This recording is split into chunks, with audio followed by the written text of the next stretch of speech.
Well, hello everybody. Today I am clearly having a bad hair day. Yeah, I'm not sure what that is. So today I'm going to clear up a few facts. So I showed you guys how I was doing my compost by shaking it into my seed trays. Well, then I found out that I can't use that compost in my seed trays because A, there are far too many worms, and I do not want all those worms in my house. And B, it can have disease. So seedlings don't like that type of compost to start. So I got a click and collect of compost, and I have filled all my seed trays. Here's all the seed trays getting ready. And here are all the things I'm going to be planting in it. I have Red Alert tomatoes, and these are my favorite tomatoes. These can be grown outside of a greenhouse. They are very bushy plants, and they produce loads of absolutely delicious tomatoes. Anybody that knew our old house knew we had these planted next to my big ugly chair. Some of you will remember my big ugly chair. I have informed Steve that we need a new big ugly chair for the front of the house. We're also going to grow Sweet Million, and these do really well in hanging baskets.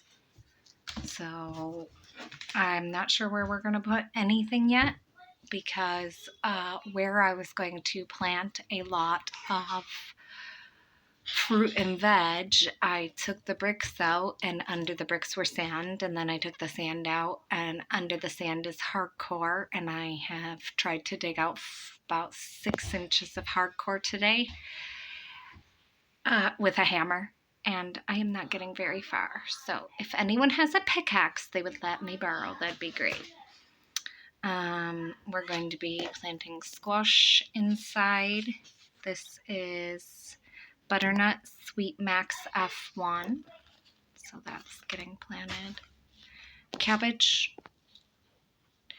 This cabbage is January King, and we harvest in November to March. So this is so that we have vegetables not just through the summer, but through the winter as well.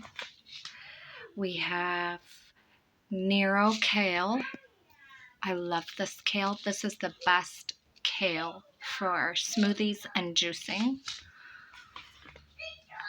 We have Gardener's Delight tomatoes. These will go in the greenhouse.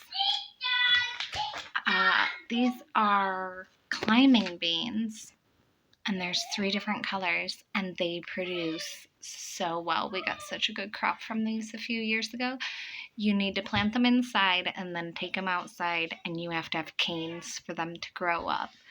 And when it's time to do that, I'll show you how to do the canes. We're going to do some sweet peppers. Those have to go in the greenhouse. We're doing Roma tomatoes. These will be the ones that I mostly tin if I can get a new seal for the pressure canner.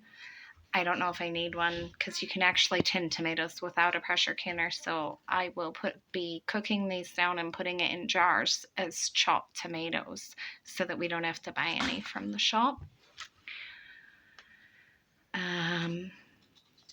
These are Gardener's Delight, and we're putting those in the greenhouse. I don't know if you can tell, we really like tomatoes here. And it's mostly because they keep very well. So you can freeze them, you can jar them, and you can eat them right off the vine. So it's quite good. We're also going to do some really big tomatoes because I love big tomatoes like this on burgers in the summer for barbecue. So we have, this is a Castelluto, and these are a late harvest though. So hopefully we have an Indian summer and we can have some late barbecues. We have sprouting broccoli, And I want this because this you can pick from July. So hopefully I'll be able to get this really going soon. We are a little late planting this year. I usually like to start in early March, especially with my tomatoes.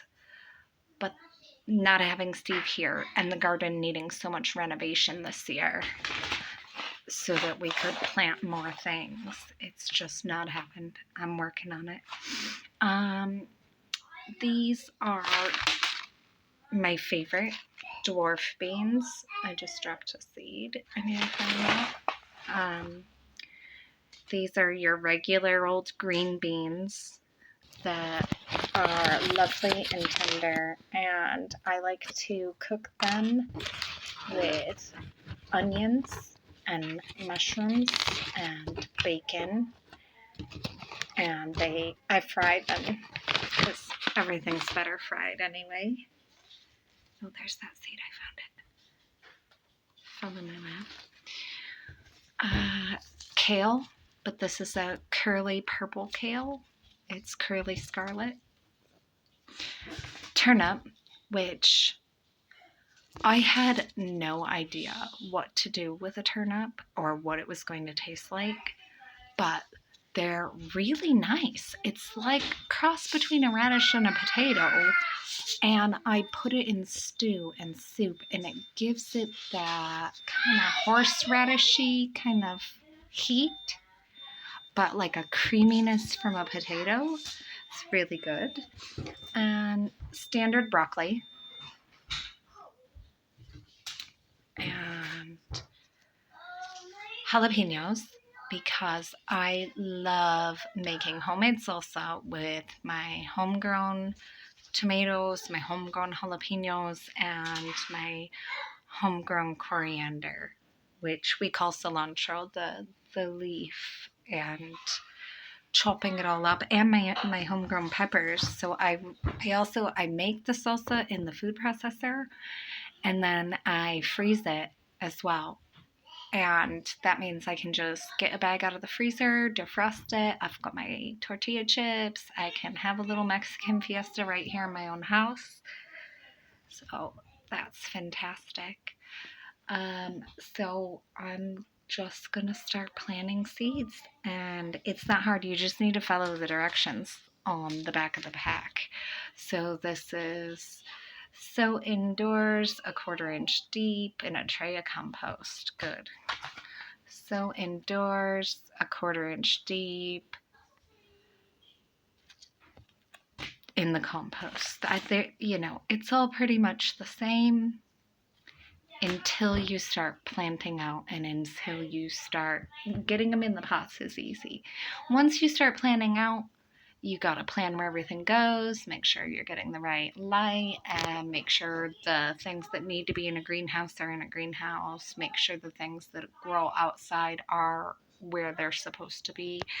I'm going to try and find some varieties that can tolerate shade, because I have a little bit of growing space that I could potentially be using, but I'm concerned it's shady. So if I can't find any food to grow there, I will find shade tolerant flowers or medicine, because I need to grow some medicine this year too.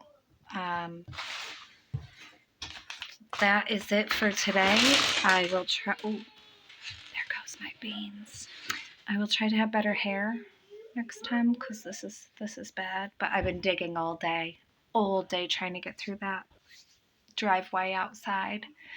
So I will see you all soon.